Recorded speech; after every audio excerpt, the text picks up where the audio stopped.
I'm Tracy Walsh, 34 years old, a woman who thought she had grown used to being overlooked by her family until one night changed everything. That night was my parents' 30th wedding anniversary, held at a small community hall in Boise. It should have been a warm and loving evening, but for me, it became the lowest point in our family dynamic. As everyone laughed and chatted, my mother placed an empty plate in front of me, her smile cold as ice. "You should have brought snacks. We won't order for you," she said, her tone light, but dripping with contempt. Beside her, my sister savored a $230 lobster and steak, her smug expression silently reminding me of where I stood. My father chuckled, his eyes glinting with amusement, and the entire table erupted in laughter. Everyone except me. I sat there gripping the edge of my chair, my face burning with humiliation and anger. They expected me to smile again, to swallow it like I always did. My sister leaned back,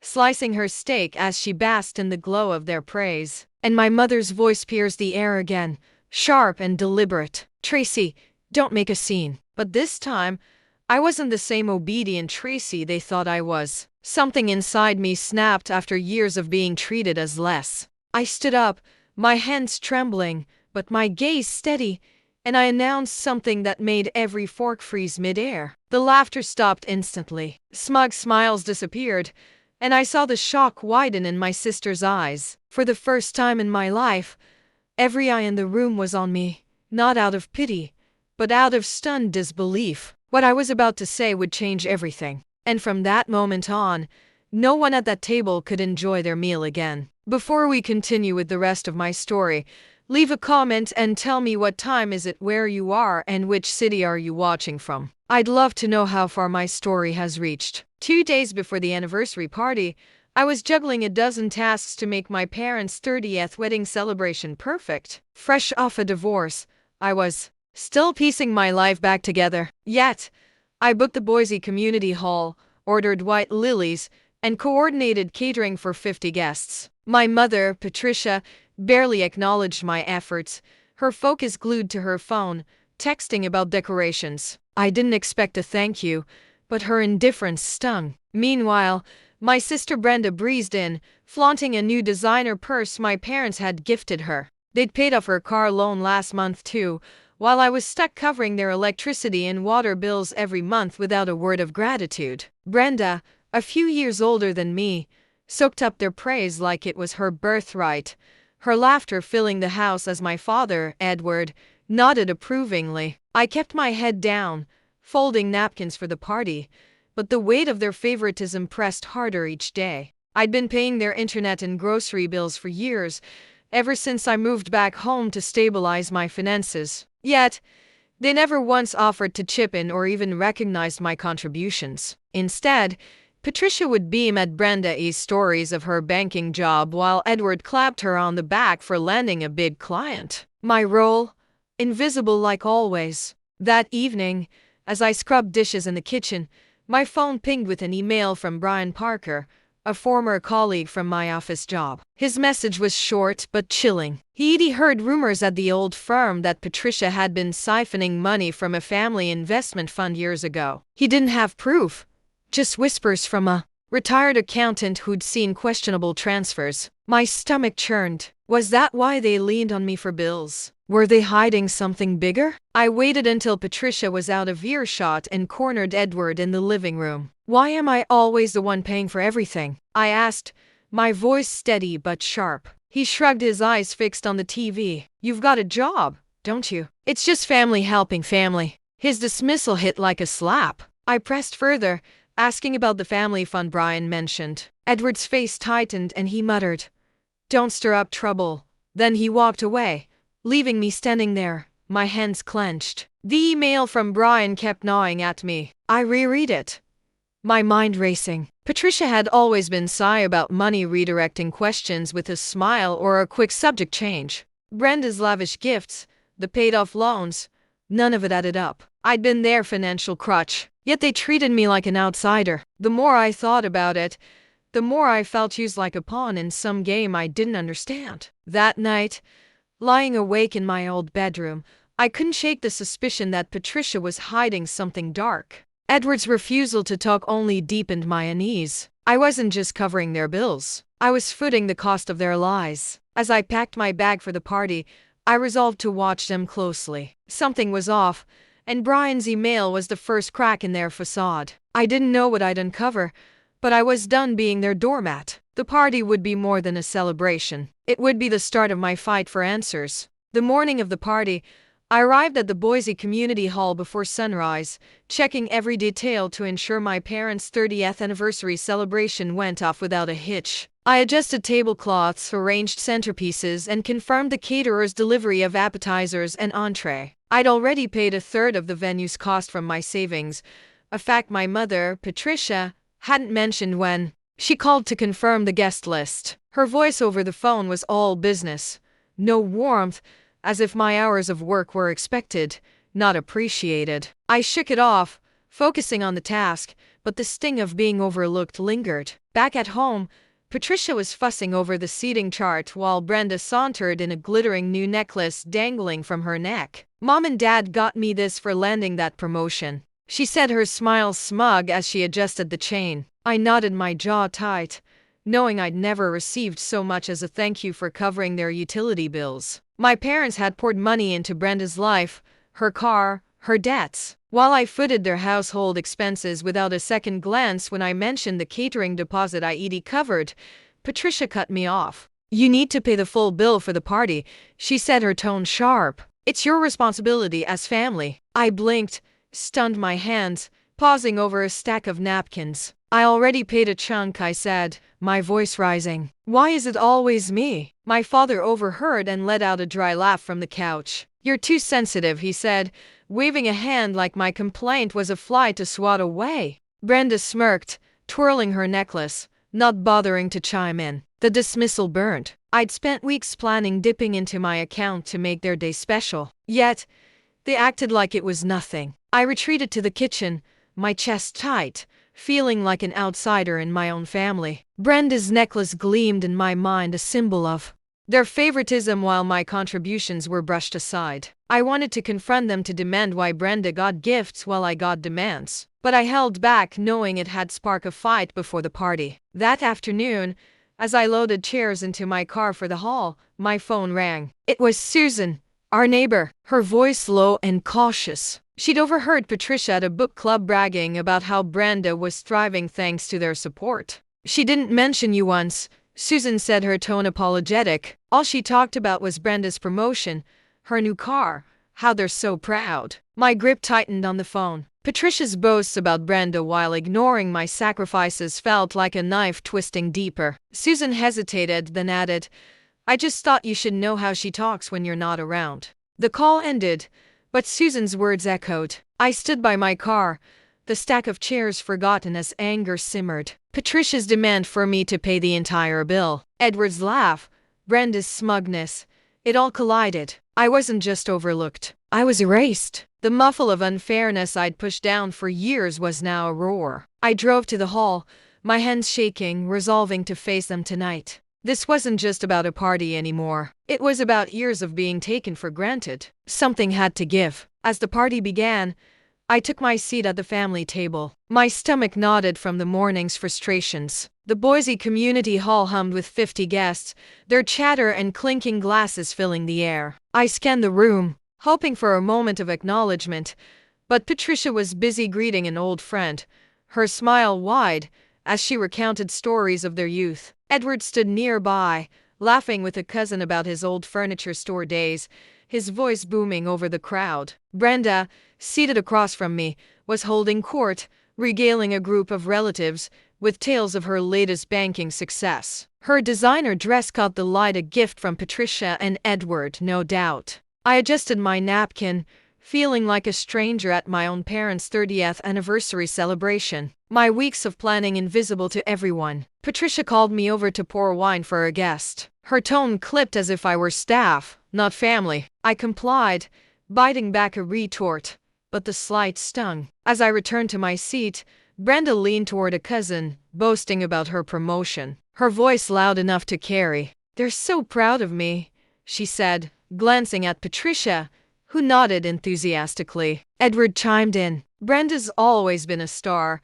I gripped my glass, their praise for her echoing against the silence they offered me. I'd been paying their bills for years, electricity, groceries, internet. Yet here I was, pouring wine while they celebrated her. The unfairness simmered, a quiet anger building in my chest. I tried to join the conversation, mentioning the catering I'd arranged, but Patricia waved me off, turning to compliment Brenda's choice of earrings. Edward didn't even glance my way, too busy toasting a neighbor. The dismissal felt like a weight, pressing harder with every laugh that wasn't for me. I stared at my empty place, setting no plate, no food, just a fork and a glass. Then Patricia leaned across the table, her eyes glinting, and slid an empty plate in front of me. "You should have brought snacks," she said, her voice sharp with mockery. "We didn't order anything for you." The table burst into chuckles, and Brenda, savoring a $230 lobster and steak,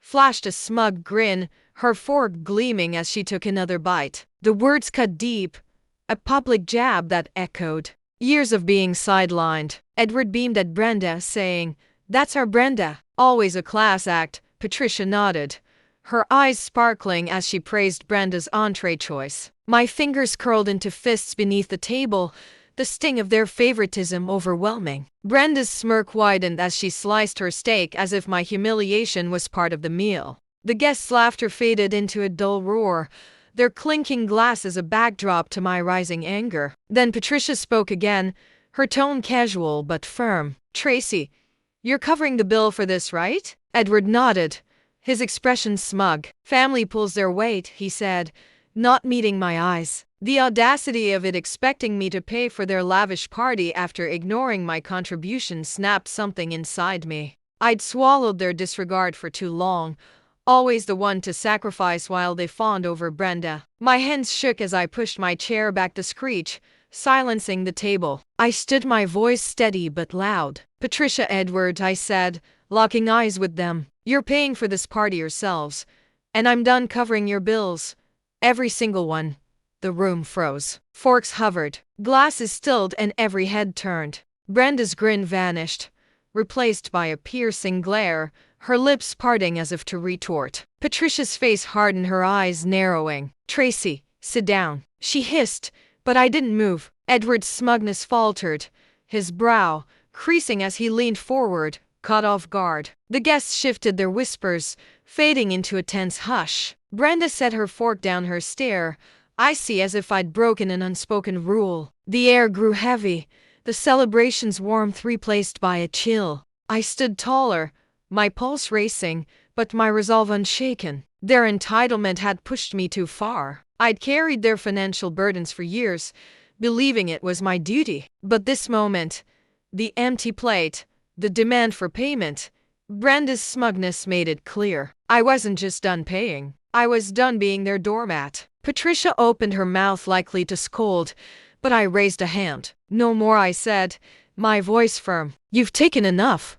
Guests exchanged uneasy glances, some whispering, others staring wide-eyed. Brenda's glare held, but I saw unease in her eyes. Edward coughed, trying to regain control, but his confidence was gone. Patricia's lips pressed thin, her hands clutching her napkin. Their perfect family facade was crumbling, and I was the one unraveling it. I sat down, my heart pounding, knowing I'd drawn a line that changed everything. Their smugness had shattered, and for the first time, I felt the power of my own voice. The next morning, I packed my suitcase in the quiet of my old bedroom, each folded shirt a step toward leaving. Downstairs, Patricia stood in the kitchen, her arms crossed, her face set in a scowl. "You embarrassed us in front of everyone," she said, her voice low and sharp. "If you can't respect this family, you need to leave." Edward, leaning against the counter, nodded in agreement, his eyes fixed on his coffee mug. "You caused a scene, Tracy," he said, his tone cold. "We don't need that kind of trouble here." I stood in the doorway,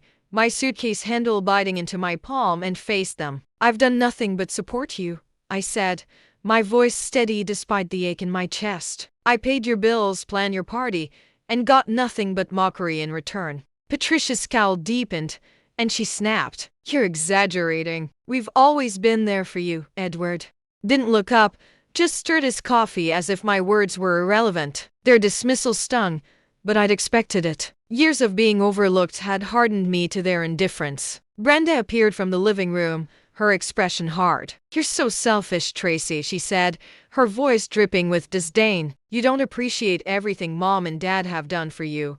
I stared at her, stunned by the accusation. "Appreciate what?" I shot back. "Paying your car loan while I cover their groceries. Getting a plate shoved in my face while you're praised." Brenda's eyes narrowed, but she didn't respond, just folded her arms and stood beside Patricia as if choosing sides. The room felt smaller, the air thick with their united front against me. I turned away, my throat tight, and stepped outside to clear my head. Sitting on the porch, I dialed Ellen, my best friend, my hands trembling as I recounted the party, the empty plate, and the morning's ultimatum. Ellen listened quietly, her voice warm when she finally spoke. "Tracy, you don't deserve this," she said. "They've taken you for granted for too long." Her words were a lifeline pulling me from the edge of doubt. She paused, then added, "You should go to Ruth's place. She's had her own issues with Patricia. She'll understand."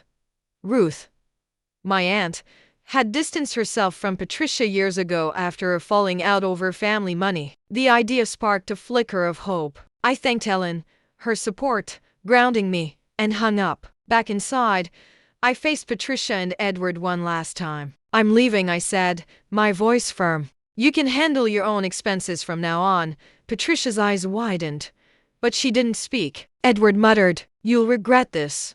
But his words lacked conviction. Brenda scoffed, shaking her head as if my decision was a personal affront. I didn't argue. I'd said enough.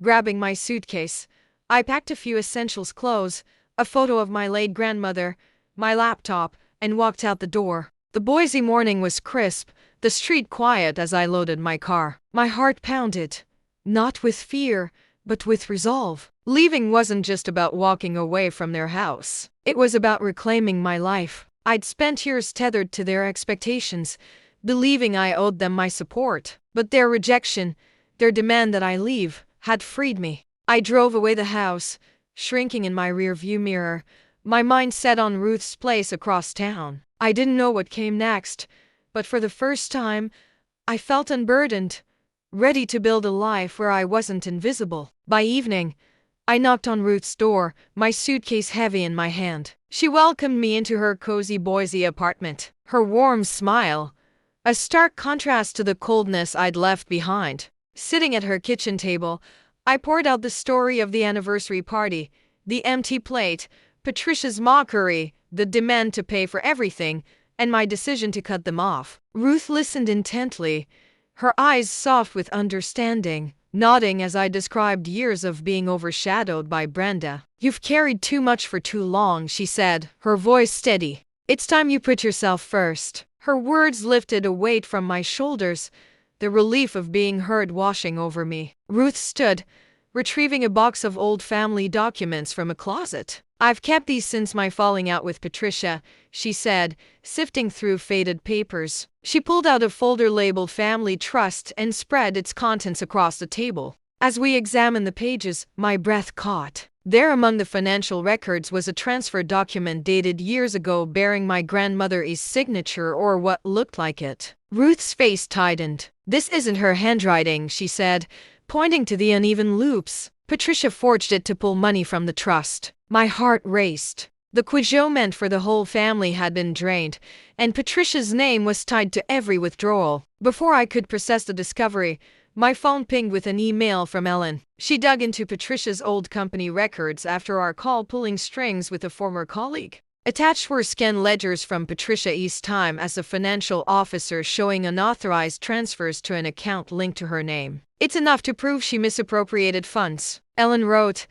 I stared at the screen, the evidence aligning with Ruth's findings. Patricia hadn't just favored Brenda, she'd betrayed the entire family. The betrayal stung, but it also sharpened my resolve. I wasn't just walking away, I was uncovering the truth. Ruth didn't hesitate. "We need to take this to a lawyer," she said, already dialing Tom Reynolds, a lawyer she'd known for years. Tom listened as Ruth explained the forged signature and Ellen's documents, his voice calm but serious over the speakerphone. "This is grounds for a lawsuit," he said. "We can file for fraud and demand an audit of the trust." He outlined the steps: gathering more evidence, drafting a complaint, and serving Patricia with papers. Ruth nodded, her determination infectious. "We'll hold her accountable," she said, looking at me. I agreed, my voice firm, knowing this was bigger than my personal grievances. As Ruth and Tom planned, my phone buzzed again. A text from Stephen, Brenda's husband, popped up.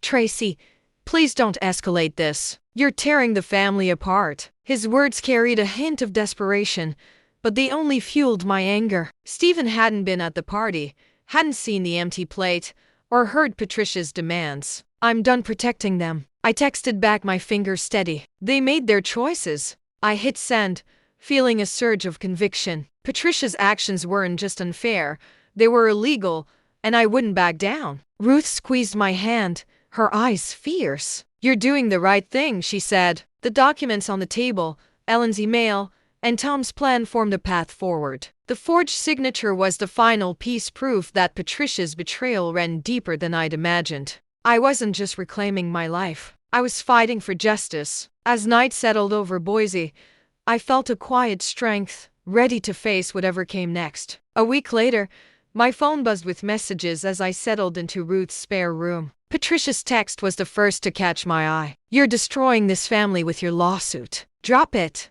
now." Her words carried the same sharp edge she'd used at the party, but they no longer shook me. I deleted the message, my resolve firm. On social media, Brenda had posted a scathing rant, calling me a traitor and selfish for suing our mother. Her followers piled on, their comments stinging but predictable. I scrolled past, refusing to engage. Their attempts to guilt me only strengthened my determination to see this through. The courtroom in Boise was stark, its wooden benches filled with a small crowd as the hearing began. Ruth stood tall, presenting the forged trust document and Ellen's ledgers to the judge. Her voice was steady, detailing how Patricia had siphoned funds meant for the family. The judge's face remained impassive, but when Ruth showed the mismatched signatures, a murmur rippled through the room. Patricia, seated across the aisle, stared straight ahead, her jaw tight. The bank's representative confirmed they'd frozen her accounts pending the investigation, a move that hit her like a visible blow. I sat beside Ruth, my heart steady, knowing we'd exposed the truth. After the hearing, I walked to a nearby coffee shop, needing a moment to breathe. Edward was waiting there, his face lined with worry. "Tracy, let's talk," he said, his voice softer than I'd ever heard. "This lawsuit is tearing us apart. Can't we settle this as a family?" His plea caught me off guard, but it felt hollow. I thought of the years I'd paid their bills, the empty plate at the party, the silence when I needed support. "You had your chance to be fair," I said, my tone even. "I'm done carrying you all." Edward's shoulders slumped and he looked away. No counter to offer. I left the shop, my steps lighter, unburdened by his request. Back at Ruth's, I found a letter from the bank waiting on the kitchen table. It confirmed the trust funds had been restored to Ruth's name, a victory that felt like a long overdue correction. Ruth hugged me, her eyes bright. "We did it," she said, her voice thick with relief. The money wasn't just hers. It was a piece of our family's legacy, stolen and now reclaimed. I nodded, a quiet pride settling in. Patricia's betrayal had been laid bare, and I'd stood my ground through it all. The courtroom that day wasn't just about money. It was about justice. Patricia's messages, Brenda's posts, Edward's plea, they couldn't undo the truth. I'd fought for what was right, and for the first time, I felt truly free from their shadow. 6 months later, I unlocked my new apartment in Boise. The key, a small symbol of my fresh start. The space was modest, but mine filled with light and the quiet promise of independence. I'd cut off all contact with Patricia, Edward, and Brenda, blocking their numbers and ignoring their attempts to reach me. My phone, once a constant source of their demands, now stayed silent, and I felt a peace I hadn't known in years. I arranged my few belongings, a bookshelf, a second-hand couch, a photo of my late grandmother, and let the weight of the past slip away. Word reached me through Ruth that Patricia and Edward had lost their house. The lawsuit's fallout left them bankrupt, their savings drained by legal fees and the frozen accounts. They'd moved into a cramped rental across town, a far cry from the home I'd once helped sustain. I felt no satisfaction, only a distant ache for what could have been. Their choices had led them here, just as mine had led me to this new beginning. Brenda's life had unraveled too. Ruth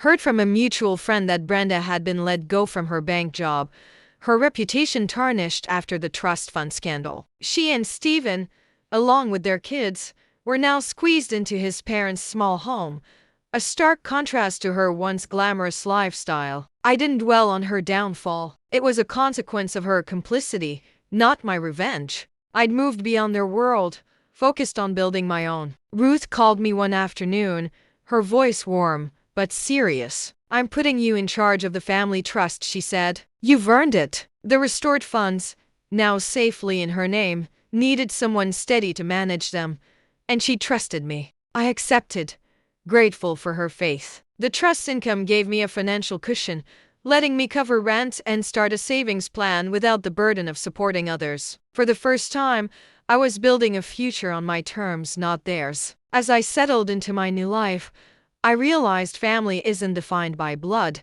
but by respect. Ruth's support, unlike silent demands or Brenda's disdain, showed me what true connection meant. I'd spent years chasing approval from people who never valued me, but now I saw my worth. Standing up at the party in court and by walking away had set me free. To everyone who's followed this story, thank you for listening. I'd love to hear your thoughts. What would you have done in my place? Share below and let's talk about finding strength in letting, because sometimes silence isn't weakness, it is just us wrapped in grace. Silent revenge.